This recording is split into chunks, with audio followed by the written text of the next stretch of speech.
En live avec Gaëtan Haas, de 16h à 20h sur leur FM. On est de retour en live cet après-midi et on a en live et en vidéo Gizmo du groupe Trio. Salut Gizmo.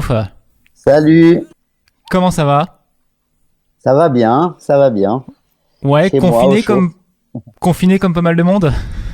Ouais, tout à fait, tout à fait. Bah merci de en tout cas préserver, d'être. ma santé et celle des autres.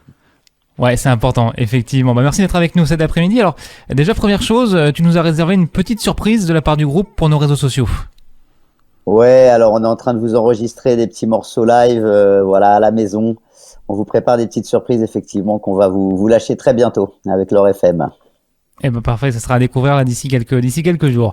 L'album des 25 ans du groupe donc est dispo depuis le début de l'année. C'était une idée de longue date de faire quelque chose pour les 25 ans ou c'est arrivé un petit peu comme ça sur le tas? Ah, c'est arrivé c'est vrai qu'au sortir de la dernière tournée, donc c'était 2017, fin 2017, début 2018, voilà, on s'est dit que on était très heureux de cette tournée et on a fait un petit bilan. On s'est dit, mais on arrive aux 25 ans. On n'a pas pris le temps de fêter les 20 ans. Tout le monde nous a demandé pourquoi on ne fêtait pas les 20 ans. Et voilà. Et puis on a toujours aimé les anniversaires. Donc voilà, c'était non, mais vraiment, on s'est dit qu'on avait une chance inouïe, voilà, d'être encore là après 25 années avec Trio et que c'était pas donné à tout le monde et que voilà, ça se fêtait. Donc envie de faire ça en grande pompe et d'inviter voilà tous les gens qu'on a rencontrés pendant ces 25 années. Et d'en faire un bel album et puis par la suite normalement des concerts Ouais, bah oui. qui sont un peu pour le moment brinque-ballés voilà de date en date, mais ça finira par se faire, donc on ne perd pas espoir. Et en attendant, et ben voilà, on fait des petites vidéos à la maison et on essaie de fêter au mieux ces 25 ans. Voilà. Alors du coup, pourquoi 25 et pas attendre 50 plus et faire les 30 pour le chiffre rond? Parce qu'on est des éternels impatients. Voilà, c'est pour ça. Eh oui. Non, mais 25, c'est un joli chiffre, c'est une génération, voilà, ça nous semblait être c'est pas courant en plus, voilà, pour pas faire comme tout le monde. Ouais. Ça représente quelque chose le 25 pour toi ou pour le groupe ou pas spécialement ou la symbolique? Tu veux dire en termes de numérologie ou choses comme ça? Non, oui, pas du voilà, tout. ouais, non. Non, sincèrement, à part le fait qu'on a pris 25 ans tous autant qu'on est, non, pas vraiment. Non, voilà. Non, si, c'est un bel exploit quelque part. Voilà, j'ai envie de dire, et c'est une chance incroyable en tous les cas d'être encore là après 25 ans avec Trio. Ben c'est vrai que c'est rare aujourd'hui les groupes qui durent longtemps comme ça, 20 ans, 25 ans. Il y a Indochine, il y a vous, et après, il n'y en a plus beaucoup. Il y en a plus beaucoup. Ah, il y a nos amis de Massilia Sound System, quelques-uns. Je pense au Massisteria, des groupes qui sont un peu plus underground, mais qui sont là depuis très longtemps. Mais on n'est plus très nombreux, effectivement. Voilà, on fait place aux jeunes, ce qui est bien aussi d'ailleurs. D'ailleurs, en parlant des jeunes, vous avez réenregistré tous les titres de votre dernier album. Pas mal de monde, Big Flo et Oli, Claudio Capeo, Vianney, McFly et Carlito, entre autres. C'est vous qui les avez directement contactés? Ouais, alors toutes ces noms que tu viens de prononcer, c'est des gens qu'on avait rencontrés sur la route, avec qui il y avait déjà eu quelques collaborations sur scène ou autres, à part quelques exceptions. Et voilà, on voulait, comme je le disais tout à l'heure, marquer le coup pour ces 25 ans. Donc on a fait appel à toute cette jeune génération qui, quand on les a croisés, nous ont dit « Ouais les gars, on connaît bien le Trio, on vous suit. » Voilà, pour certains même, ça a été aussi un déclencheur pour faire de la musique ou pour faire ce métier. Donc voilà, c'était obligatoire de les appeler, de les avoir autour de nous. Puis ça nous rajeunit en plus, donc c'est chouette. Et puis on a fait aussi appel à toute la vieille garde, à tous nos pères et à tous nos amis. Donc je pense à Lavilliers, à Véronique Sanson, à Renaud, à Thieffen, à la famille Souchon. Voilà, tous ces gens qu'on adore et qu'on admire énormément. Donc voilà, on a été vraiment gâtés par toutes les générations sur ce disque. Ouais. Un bel album de famille en fait. C'est ça. Voilà, la tribu, tout à fait. Alors, comment vous avez fait pour choisir les 21 titres de l'album parmi tous vos titres finalement? Ça a été compliqué d'en sélectionner que quelques-uns? Eh ben, on a déjà proposé donc aux artistes, on a fait la liste un peu la liste idéale, on va dire, des gens qu'on aurait aimé avoir. Et il se trouve qu'on pensait faire un album simple, avoir entre je sais pas 10 et 15 réponses positives.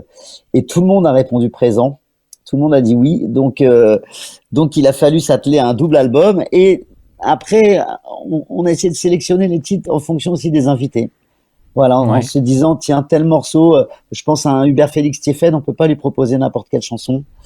Et voilà, il a fallu comme ça réfléchir un petit peu. Et en général, ça a fait mouche, à part peut-être Claudio Capéo qui nous a dit, moi, je veux chanter l'hymne des campagnes, les gars, si personne ne la chante. Et donc, voilà, quelques petites exceptions comme ça. Les chansons qui ont été proposées aux différents artistes ont été acceptées. Et donc, voilà, c'est parti comme ça. Et puis après, on a essayé de copier chaque chanson, chaque morceau, un peu à la couleur de l'invité qu'on recevait. Voilà, ça a été ça le concept, sans perdre aussi, bien sûr, ce que peut être Trio aussi. Donc c'était un travail un peu délicat et à la fois très intéressant à faire. Si je te demande, si tu devais garder un seul titre de ce dernier album, lequel tu garderais? Ah, c'est pas facile parce qu'il y a vraiment, il y a des jolies perles. Il y en a un, je crois que c'est un morceau qui est pas c'est pas un single comme on pourrait dire, mais qui est un gros morceau pour moi qui s'appelle Le Temps, qui est avec Ayo. Voilà, c'est une version qu'on a fait avec Ayo et que je trouve vraiment très réussie sur ce disque. Voilà, peut-être que je mettrai ce morceau en avant, mais il y en a plein d'autres. Je pense à la version de Désolé pour hier soir avec McFly et Carlito qui est vraiment voilà, remise au goût du jour et qui a fait le job en plus. Voilà, c'était un plaisir d'avoir les deux gars avec nous et ça remet vraiment une jeunesse aussi à Trio. Donc voilà, je mettrai ces deux titres-là en avant. Du coup, là, vu qu'on va écouter un titre, lequel tu choisis? Je te laisse choisir le titre qu'on va écouter. Eh ben, celui dont je te parlais avant, Le Temps, avec Ayo. Le Temps? Ouais. Eh ben, on va le faire découvrir à ceux qui n'ont pas écouté l'album. Gizmo de Trio est avec nous cet après-midi en live et en vidéo. On revient dans 3 minutes et venez nous voir sur Facebook officiel Leur FM. En live avec Gaëtan Haas, de 16h à 20h sur Leur FM. On est de retour en live cet après-midi et on a toujours Gizmo du groupe Trio avec nous. Est-ce que vous vous souveniez de tous les textes, de toutes les paroles, de toutes les chansons, ou il y en a sur certaines, il fallait un petit peu relire et réviser? Écoute, c'est un peu comme le patin à roulettes, on va dire que ça revient vite. Mais il faut Ouais. quand même rechausser un peu les chaussures, graisser les roulements, tu vois ce que je veux dire, avant de repartir sur la piste. Donc, je t'avoue que ça commence à faire quelques albums et quelques chansons, d'autant qu'on a tous joué aussi dans d'autres groupes, composés pour d'autres. Donc, non, t'es obligé des fois de réviser un petit peu les choses.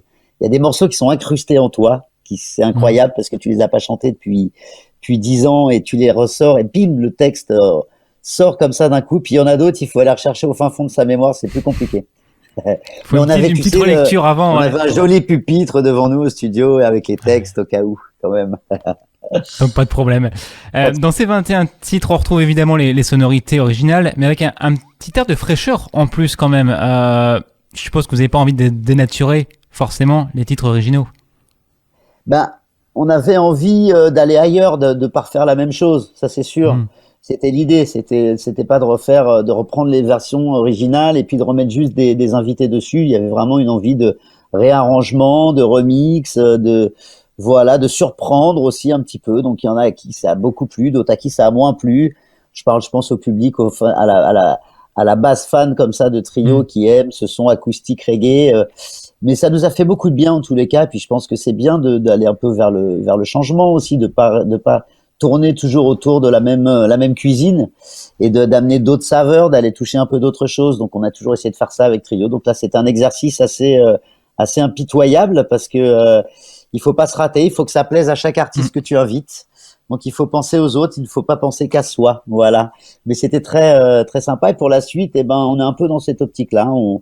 On essaye de garder la genèse, ces 3 voix, et puis ce côté quand même acoustique, la percussion, et en même temps d'ouvrir un peu les portes vers d'autres sonorités. Est-ce que parmi les artistes invités, eux vous ont amené des suggestions, des propositions pour justement donner ce coup d'air frais? Bien sûr, je pense à Vianney sur Serre-moi, sur la première version qu'on a faite, puisqu'on en a fait une deuxième avec notre ami Yannick Noah qui nous avait mis au défi de l'inviter, donc voilà, chose faite. Et oui, on avait déjà partagé la scène avec lui, avec Vianney sur ce morceau au Paléo Festival en Suisse.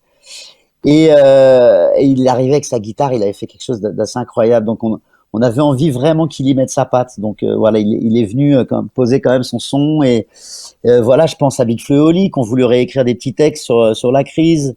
Voilà, il y en a d'autres. Il y a nos amis de Dubbing aussi qui avaient envie d'écrire aussi sur la version de Brian Williamson. Voilà, quelques personnes comme ça. Les portes étaient ouvertes. Et puis il y a ceux qui étaient ravis d'arriver avec un petit tapis pour eux et qui se sont laissés porter par nos idées. Et il y a eu un peu de tout, mais l'idée, c'était quand même de partager des moments ensemble et de création pour ceux qui le voulaient, bien évidemment. Alors, j'ai vu que vous alliez partir donc en tournée dès janvier prochain. La confiance est là malgré tout ce qui se passe. Est-ce qu'il y a un plan B ? Alors, sincèrement, il y aura toujours un plan B, c'est-à-dire qu'à un moment donné, il va falloir que nous ou tous les autres artistes, en ce moment, que ce soit dans le théâtre, dans la musique, je parle de la culture d'une manière générale, reprennent le chemin du travail, entre guillemets, puisqu'on fait quand même on n'a pas toujours, nous, avec Trio, en tous les cas, la sensation de travailler, plus de se faire plaisir, heureusement. Mais quand même, il faut vivre, il faut savoir qu'autour d'un groupe comme Trio, il y a énormément de gens au travail, des techniciens, des gens dans la production. On est en autoproduction, nous, on a nos boîtes à faire tourner, on a des gens derrière nous qui commencent à s'inquiéter sérieusement. Donc on espère repartir très vite. Et on est comme tout le monde, on est un peu sur du jour le jour. Donc là, pour le moment, les concerts de début d'année sont maintenus, mais au vu de ce qui se passe, on est déjà en train de prévoir un plan B. Ouais, tout à fait. Pas le choix, il faut se projeter. Et en même temps, on a un espèce de ras-le-bol, de fatigue, de déplacer les dates. Donc on se dit que peut-être que les prochaines dates qu'on va annoncer, elles seront en 2025 pour être sûr qu'on joue. Non, je rigole. Mais on va essayer peut-être, notamment en concernant Bercy, d'annoncer, si ça se déplace encore une fois, ce qu'on n'espère pas, mais si ça devait se déplacer, d'annoncer cette fois une date où on est sûr que ça bougera plus. C'est compliqué. Bon, en tout cas, si ça bouge pas, on l'espère. On espère évidemment vous voir à la Rocale des Schiralzet au Luxembourg le 20 janvier et à Florange également le 23 janvier. Voilà, de toute façon, pour tous ceux qui ont pris leur place, bien évidemment, on reportera ces dates et on s'arrangera si c'est pas à cet endroit-là. Si je sais pas si ça se faisait pas, on reviendra, c'est sûr. Voilà. Ça, c'est une bonne nouvelle. Du coup, si on enlève le côté artiste en tant qu'être humain, comment tu l'as vécu, toi, cette année 2020 forcément spéciale ? Écoute, là, il y a eu une bonne nouvelle, c'est le départ de Trump aux États-Unis, voilà. Sinon, c'est un peu une année de mauvaises nouvelles, un peu de science-fiction. J'ai vécu ça. Tu vois, comme on en parlait tout à l'heure, on fête notre anniversaire, on y met le paquet et début d'année 2020, ça devait être notre grande année d'anniversaire. Donc pour nous, c'est double peine. Mais à côté de ça, je suis en vie. J'ai eu la chance dans mes proches et dans ma famille de pas avoir eu de gens impactés violemment, du moins par la Covid. Et c'est le principal. Et voilà, je prends mon mal en patience et j'attends que les choses aillent mieux. Voilà. Du coup, si je te dis dans 25 ans, qu'est-ce que tu me réponds ? Dans 25 ans, écoute, j'espère être, je sais pas, à la retraite dans les îles, comme tout bon retraité, tu sais. Non, je sais pas, on s'est jamais projeté à plus d'un album à la fois. Donc, ce que je peux vous dire, c'est qu'on prépare un nouvel album, puisqu'on a le temps en ce moment et qu'on ne tourne pas. On est déjà rentré en studio et on a déjà commencé à bien avancer. Donc, on prépare un prochain album qui sortira en 2021 ou 2022, à voir en fonction un peu de l'évolution de la pandémie. Et puis, et voilà, ça continue en tous les cas pour le moment. À 25 ans, je peux pas te dire. Et j'espère encore être là et avoir des petits-enfants. Voilà. Les pieds dans l'eau au soleil, voilà. Ah, ce serait bien ça, ouais. Eh ben, du coup, Gizmo, en 30 secondes, juste pour conclure, je te laisse la parole libre pour dire tout ce que tu veux à tous tes fans en Lorraine ici qui vous suivent depuis des années ou même des nouveaux finalement qui vous ont découvert récemment. Comme vous, j'espère que les choses vont s'arranger, qu'on va pouvoir se voir, se parler, se toucher, retrouver les festivals et puis les concerts, les spectacles. Parce que ça fait partie de la vie et ça fait partie de notre équilibre à tous, je pense. Et donc, continuez en tous les cas au travers des radios, des médias qui diffusent la bonne musique, à écouter Trio et les autres artistes. Soutenez-les et puis à très vite sur les routes et dans les festivals, j'espère cet été. Voilà. Et à très vite. Merci beaucoup Gizmo du groupe Trio qui est avec nous cet après-midi. À plus. Merci à vous. Au revoir.